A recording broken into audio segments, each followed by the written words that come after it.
The arrest of Kendra Noel Manning, known online as Kit Noel, at the San Japan Anime Plus Gaming Convention in San Antonio, Texas, stands as one of the most traumatic cosplay-related legal incidents of 2025. Manning, a prominent cosplay influencer with over 115,000 followers on TikTok, decided that it would be a great idea to support a fellow cosplayer that criticized the energy drink brand Gamersupps on Instagram. The altercation escalated when Manning allegedly posted on Instagram, quote, "planting a bomb in their booth today," end quote. The comment, interpreted as a terroristic threat, prompted immediate action from the convention security and law enforcement. Manning was detained, denied entry, and issued a criminal trespass warning before being arrested on a third-degree felony charge of making a terroristic threat to impair public service. That is a third-degree felony. It's defined as a person commits an offense if he threatens to commit any offense involving violence to any person or property with intent to cause impairment or interruption of public communications, public transportation, public water, gas, or power supply, or other public service. I think it carries up to 2 to 10 years in prison. Manning was released on a $35,000 bond and faces up to 10 years in prison if convicted. The arrest went viral under hashtags like #KitNoelArrested and #AnimeConDrama, dividing the cosplay community. Some defended Manning as a victim of overreaction, while others condemned her behavior as reckless and emblematic of the blurred lines between online persona and real-world consequences. The incident prompted San Japan and other conventions to review and tighten security protocols, highlighting the growing need for robust event safety measures in the face of escalating online and offline conflicts within fandom spaces. Necrocomic-Con, known amongst fans as NecroCon, was said to be one of Russia's most unique fan conventions in 2025. Hosted in St. Petersburg, Russia, the event promised 2 days of horror, fantasy, comics, and cosplay, drawing in hundreds of enthusiasts eager to celebrate their passions. For many, it was a rare chance to gather in a country where fandom culture often struggles against political and cultural restrictions. Organizers had worked for months to prepare, with producer Alexei Sementsov leading the charge. Guests booked travel, cosplayers finished their costumes, and anticipation grew online. But just days before the event, the Christian Orthodox activist groups began circulating warnings on Telegram, labeling NecroCon satanic and accusing it of corruption of the youth. These accusations tapped into a broader climate of suspicion, where cultural events were increasingly scrutinized for supposed extremist ties. Sorok Sorokov, a Russian Orthodox movement, stated the following on their Telegram, quote, "At a time when we are fighting for traditions, for strengthening our values and our people, they are shamelessly and publicly trampled by people dressed up with horns. When your children, Russian children, put on horns and smear their faces with blood, they are no longer playing. They are taking an oath, without even realizing it. An oath to Satan." On opening day, police arrived at the venue and abruptly shut down the convention. Attendees were dispersed, booths were dismantled, and the festive atmosphere collapsed into confusion. Authorities claimed the event displayed, quote, "destructive symbolisms," end quote, and linked it to the so-called International Satanism movement, an organization that Russia's Supreme Court had declared extremist earlier that year, despite no evidence of its actual existence. It is known that there were attempts to stop the event as early as October 31st, 2 days before the actual event, as the organizers were obstructed under various pretexts. Alexei Sementsov, one of the producers of NecroComic-Con, said that the festival had received official permission to be held, but straight after that, problems arose.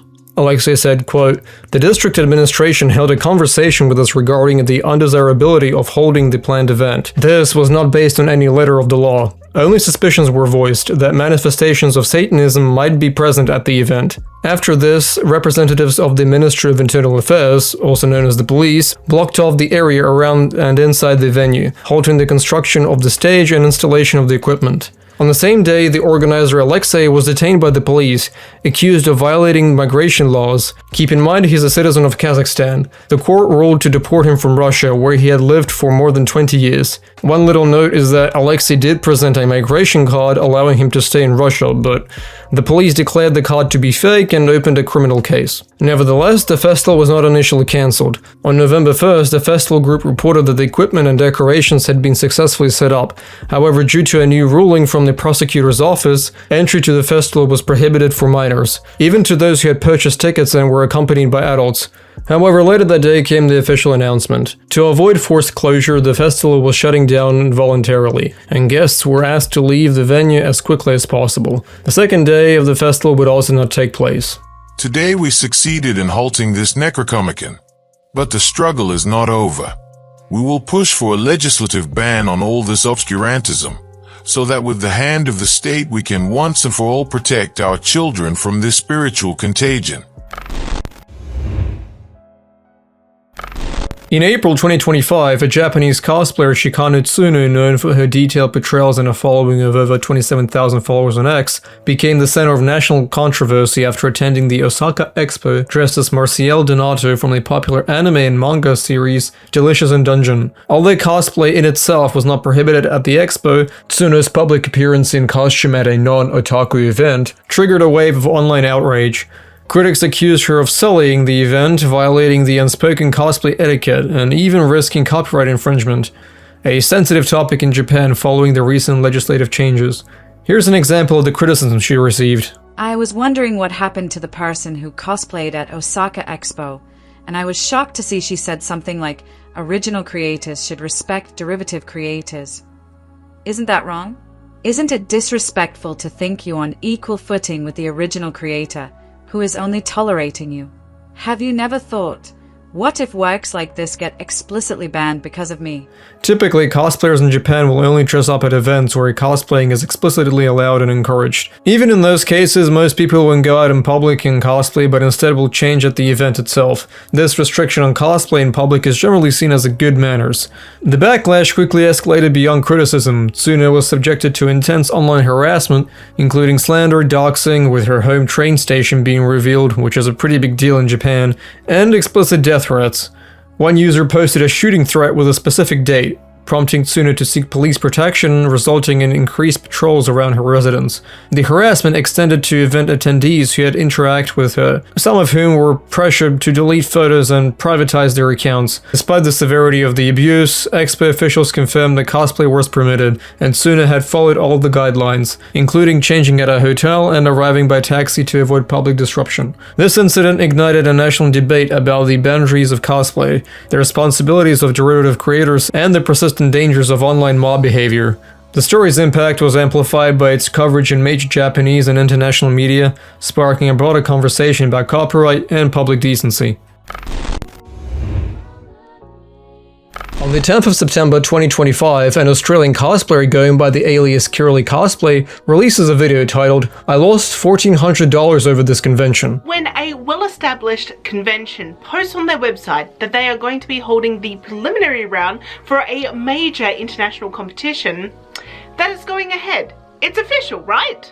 Well, not according to Smash. She begins by sharing her long history with Smash, Australia's largest anime and manga convention, which she has attended multiple times over more than a decade. She then highlighted her excitement when she found out that Smash announced that the Extreme Cosplay Gathering preliminary round would be held at their new Smash GB event in November 2025. For those who don't know, the Extreme Cosplay Gathering ECG is an international cosplay competition that brings together top cosplayers from around the world to perform on Europe's largest cosplay stage at Japan Expo in Paris. It features qualifiers across more than 20 countries, with winners traveling to France to represent their nation in elaborate solo or group performances. The last time that ECG was in Australia was for DreamHack a couple of years back, but it never had a second year because DreamHack folded in Australia soon after. I really wanted to enter that year, but unfortunately I couldn't because I was literally in Chicago for C2E2, where I was representing Australia in the Cosplay Central Crown Championship. Having wanted to enter this competition for years, she immediately committed to preparing her entry and booked flights and accommodation, spending about 2,500 Australian dollars in total. Unfortunately, after all the investment and preparation, the ECG preliminary round was cancelled. Out of nowhere. But by the morning of Tuesday, September 2nd, the entire link for ECG was taken off the Smash website. Alarm bells started going off in my head.